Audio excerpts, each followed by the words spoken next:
great. I'd love to hear it. I'm just gonna sit here. I'm gonna sit back a little bit because I'm sick. All right. Look at them eating. Good job, Tetley. That's I know, what I'm trying to give them the most. I'm like, oh goodness. I'm gonna go see Mama Jen. You coming to visit me? Let's see if anybody's around a CC. Oh. Hi, baby. You're supposed to be over there chowing down. I know. She's You're supposed to be chowing the down. greeter. Let me tell.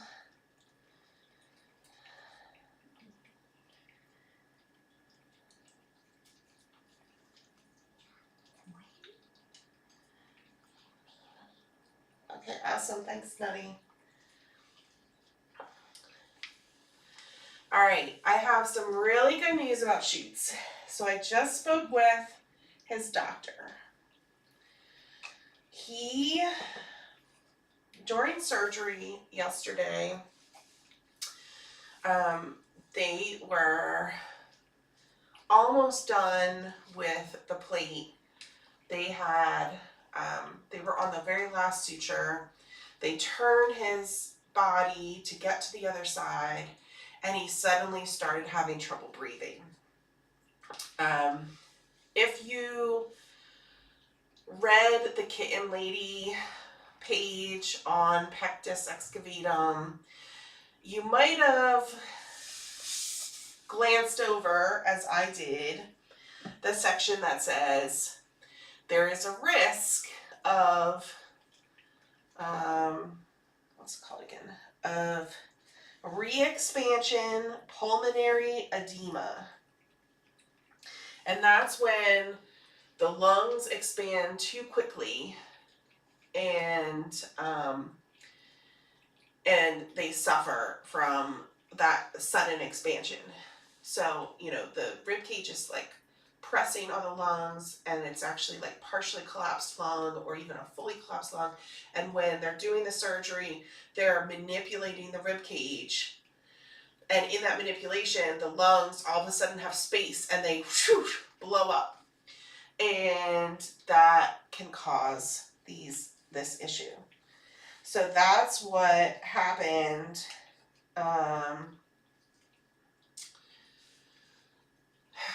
with Shoots. In cats especially, RPE, as it's commonly shortened, is almost always fatal. It is a very devastating condition. But Shoots' doctor is a genius. She was telling me about what they did. They had a, she was using all technical words, so I'm not going to be able to explain it, but she was telling me all of the things they did when this occurred to help him through this, to try to get him, to get the fluid out of his lungs, to keep the air flowing out of his lungs. He had like a tube in there for 3 hours while he was waking up. It was like all these things that they did, and he survived. And I cannot tell you what a miracle this is, because this condition is something that cats just don't survive. So a tiny little, not even 2-pound kitten to survive this is a testament, you know, to his vet team for sure. And if you have other beliefs, be sure to thank them, because this is an incredible thing to happen. He took a bit to wake up from surgery, but he did well overnight. He stayed with one of the vet nurses, actually in her home. She lives above the vet office, and he woke up eating really well. He's like back to himself today. He's energetic. you know, breathing normally for him.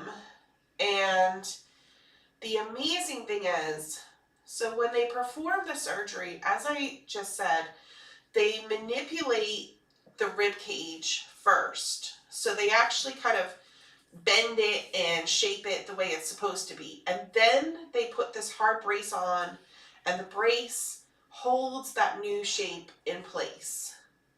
And when they took the brace off, that new shape that they had bent his rib cage to be, stayed in place. When they took the x-rays this morning, he didn't go back to the original shape. So the hope is that he continues to keep that shape without the surgical brace on. They will put that external chest plate back on just to help him, but we don't want to perform another surgery, and we might not even need to if he continues to do really well and hold that shape on his own. So the surgery was not for nothing. The surgery actually did work, not perfectly, but it actually did improve the space in his chest, and it improved the shape of that chest bone. So, so now he's going to continue wearing the external vest or the external plate like he has. He'll wear his little shirt, and we're just going to, we're going to have weekly rechecks. They'll change the fitting as he continues to grow. And we hope for the best. We just hope that this worked enough. He's never going to have a perfect looking rib cage. He's never going to have, full space that another cat might have. But we just want him to be comfortable. We want him to be able to breathe naturally without struggling. We don't want his heart to have all that pressure on it. And right now, he doesn't. Right now, he is looking good.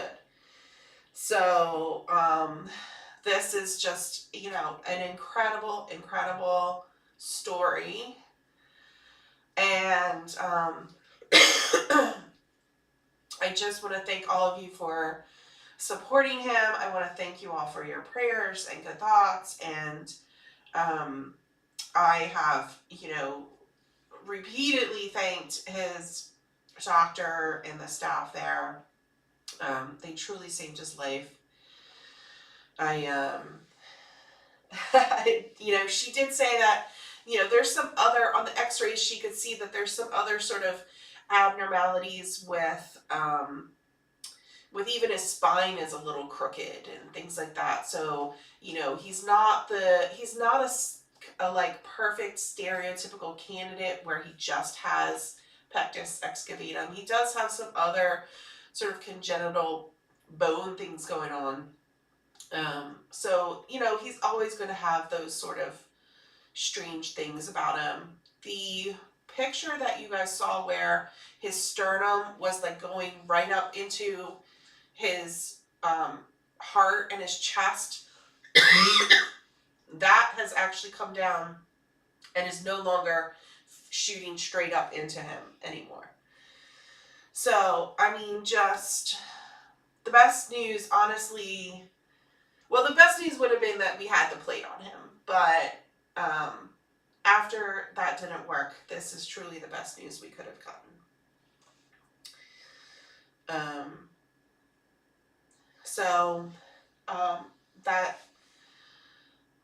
That's I'm gonna pick him up tonight.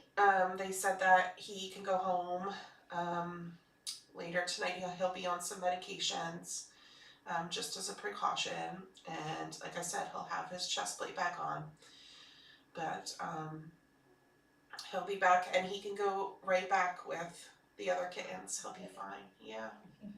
He'll be happy. Yeah. So he will have those rechecks every week. We're going to stick with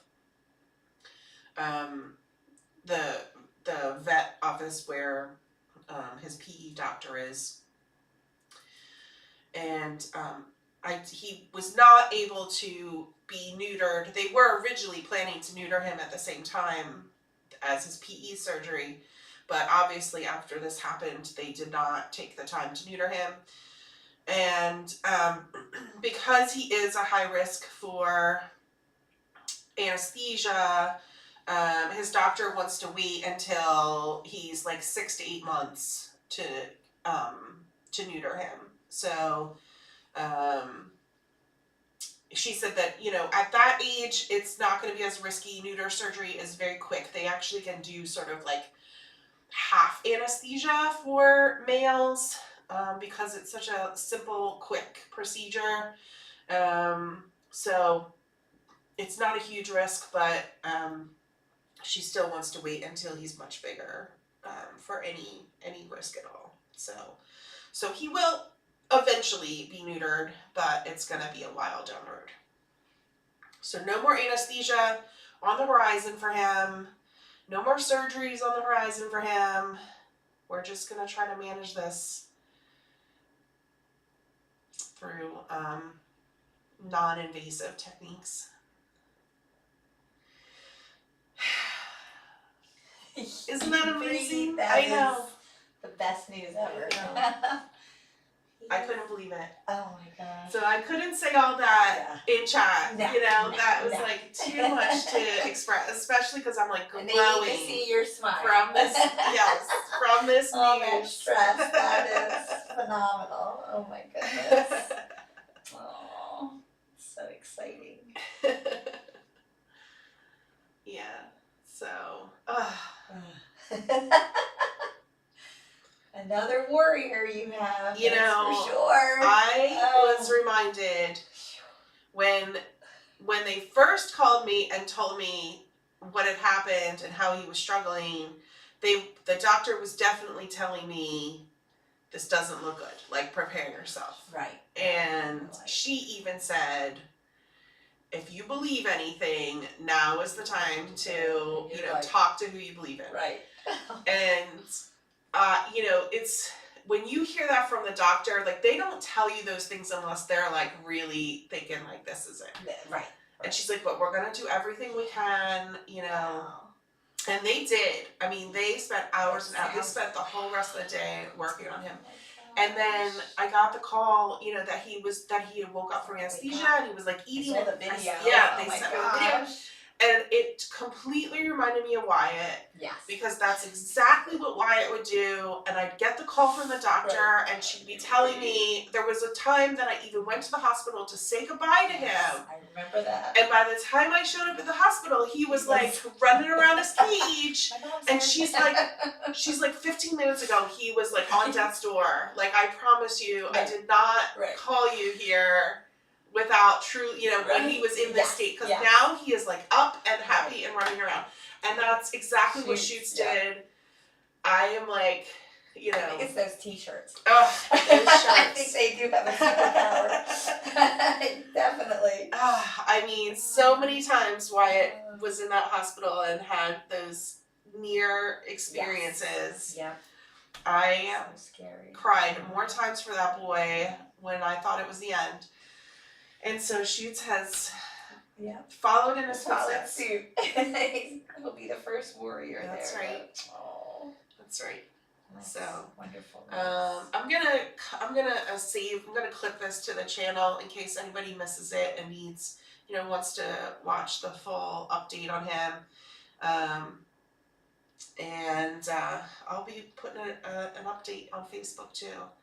So thanks so much for the CC Nutty. I appreciate it. I know a lot of people are watching without sound or not able to hear. So thank you for that. We'll see him later tonight. Yay! Of course, I'm going to have to find another day in there. So I won't see him because now I'm going away. I'm like, oh, man. All right. Thanks, Paige. Sure. Thank you. These guys are all purring and relaxed. They're ready to go to bed. Yeah. They are ready for me to leave them big. All You snuggle with your children. Who do you want to snuggle with? Want to snuggle with Matcha? Okay, snuggle.